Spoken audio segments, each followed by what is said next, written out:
This film is going to have that spectacle. This film is going to take Spider-Man to places out of New York City, areas we haven't seen him fight in before, so we can get these different flavors. That's going to add a freshness to it. Well, for every set piece, I'm trying to think of something that we've never seen before. We're envisioning a big set piece on the Washington Monument. And as the lift goes up, with all of his classmates in, the bomb goes off. My friends are up there! Peter has to race to the Washington Monument, and it's this crazy sequence of Peter battling his fear of heights. Never been this high before. But also trying to save the day. It's going to be one of the most crazy sequences I think Marvel have ever done. Web wings! It's just nuts. Just trying to think of everything that we do should be something new. I think the best way to go about it is to just be the biggest fan I can be as well. I have a pretty good idea for a set piece on the Staten Island ferry. Spider-Man flips in, lands. Hey guys, the illegal weapons deal ferry was at 10:30. You missed it. He has a fight scene, turns around, shoots a web mine. Web grenade. And the Staten Island ferry, it cracks in half. We had tip tanks and cars being bussed all over the place. It took a really long time to rehearse it and get it right, and it's awesome. It seems like on a movie of this scale, it's just remembering what it's really about and making sure that you never lose sight of that in the midst of all the spectacle and chaos. Movie magic. Wow. All right, let's do it. When you make a movie of this size and you know that people are going to see it, it's quite daunting to make sure that you get it right. The thing audiences can expect out of this movie is a Spider-Man picture like never before. Very unique and a very special movie. It was something really fun to be involved in the Spider-Man franchise. It's unbelievable. The evolution of Spider-Man, the Marvel Universe, is the best thing. Marvel keeps an element of surprise. It's going to be good. Do you know him, too? Stole his shield.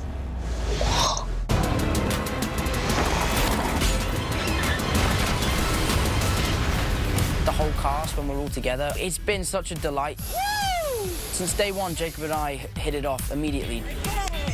It's probably the most important relationship throughout the movie because he's the only person who he confides in to talk about being Spider-Man. Can you spit venom? What's your favorite spider? Tarantula, Daddy Longlegs, Brown Recluse, Black Widow. Sorry. So I almost see Ned as a sort of shrink, you know, someone he could just really let out to. What is it like being famous when nobody knows it's you? It's crazy. Should we tell everyone? No. Zendaya plays a character called Michelle. You guys are losers. Then why do you sit with us? Because I don't have any friends. And she is a sort of weird, dorky, kind of closed-off character. Am I? But she seems to follow Peter and Ned around quite a lot. She's really brought something very cool to that character and something very interesting and unique. Can we go already? Because I was hoping to get in some light protesting in front of one of the embassies before dinner. I don't think I had like a big reaction to being a part of this movie until like Comic-Con. I was like, yo, this is real. She's weird, but she's super cool to me because I feel like usually what she says is very real. Can't believe you guys are at this lame party. You're here too.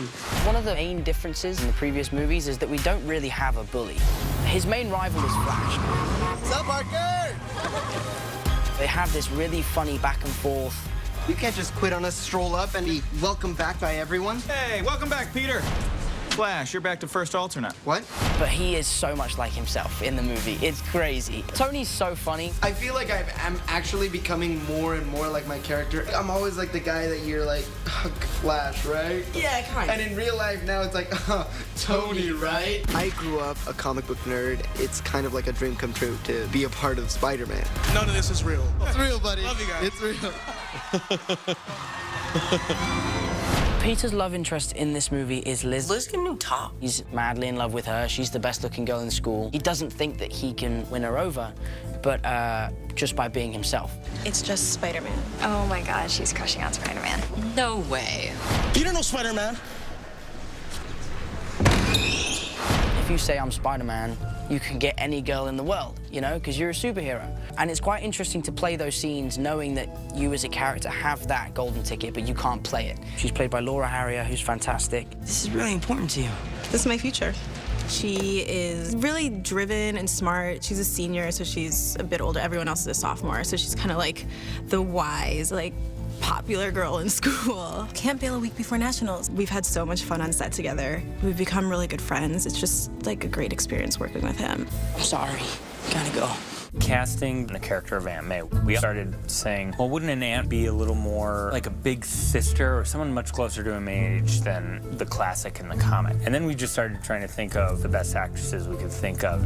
And of course, Marissa Tomei was one of the first names that came up. Peter, you have to tell me what's going on. Just lay it out. Marissa Tomei just seems like she would be Peter Parker's aunt. Like, even our writers, when they were first pitching their take on it, they were like, think Marissa Tomei. Not a fan of that Tony Stark. So everyone was like, yeah, great. That's nice of him. She brings just so much life to the character. We have such a good time on set with each other. Hope you got a few good licks in. Yeah, I got quite a few in, actually. His friend is huge. Like, huge. Okay, tough guy.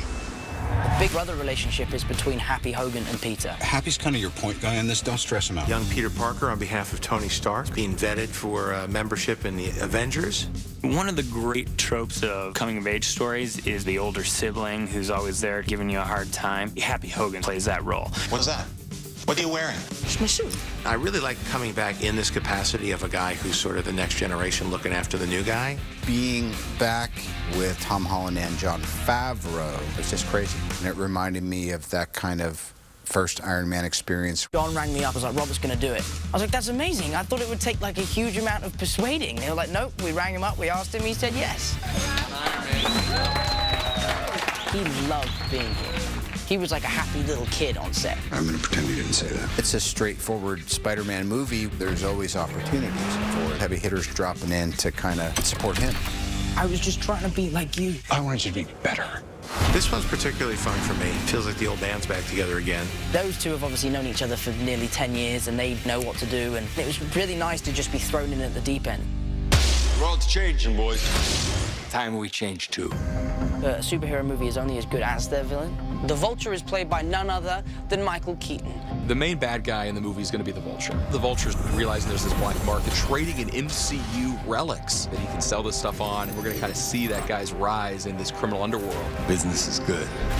The idea that there's detritus from all the other movies that has settled and that's hidden and that's out there. The Vulture, he was just sort of an engineer who built this wingsuit to try and collect that stuff and do something with it. You don't understand how the world works. I found it a really interesting approach to what you all want to call a villain. He does corrupt things in order to fight what he sees as corruption, and I think he has a pretty strong argument. I think it was a really cool thing for Keaton to do, and I'm sure he will not disappoint. Don't you interfere with my business again, because I will kill you and everybody you love. He is perfect for that role. There is no one who could play that role better than he could. Hey everybody, it's Charlie. Whole bunch of new Spider-Man from the Disney Channel. One of the few advantages to Disney buying Marvel. There's a new round of the Spider-Man giveaway too. I'll announce a winner at the end of this. But really the biggest thing with all this new footage is our first look at Flash Thompson talking in his relationship with Peter. How he's not quite the bully that, say, Joe Manganiello's version of the character was. You see him with the science team here. We see so much more of them at high school. But you also remember that this aired on the Disney Channel, and that audience is just way younger. So they're marketing this to people that are still in school. So of course they're going to show off those parts of the film. But you get a little bit more Vulture footage. You actually see a legit Iron Man suit that he has that's left over. So he has all kinds of Stark tech, all kinds of Chitauri tech that he uses to build his flight suit. In fun fact, if you remember the clip from earlier where he remote turns on the butt heater in Spider-Man's suit, like, oh yeah, I totally built a seat heater. And he's like, oh, that's so awesome. He builds software backdoors that Friday can access. So if someone stole an Iron Man suit, he could remote turn it off if he wanted to. So that makes me wonder if there's going to be some sort of twist with that with the Vulture's tech in the movie. But they say he's a really badass engineer, and he feels like way too big of a character for them to not let him slink off so that he could always come back in a new version of the Sinister Six if they ever decide to do that. But let me know, what's your favorite part about all this? It's a really cool special. They don't do this very often, but they did it for Civil War last year. They'll probably do a really big one for Infinity War next year. So what's going to happen next is there'll be new Game of Thrones, and they released a first look at the Justice League intro from the Wonder Woman movie. They have like a brand new DC Movies intro, and it has all these characters that are going to be popping up. And there are a couple surprises in the background of it, like Atrocitus. So I'll do a breakdown of that tomorrow along with Game of Thrones. But congratulations to the new giveaway winner, Cambulius Rex. Please private message me so I can get your contact details.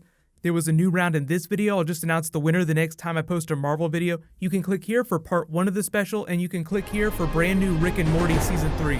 Thank you so much for watching. Let's high five. I'll see you guys tonight.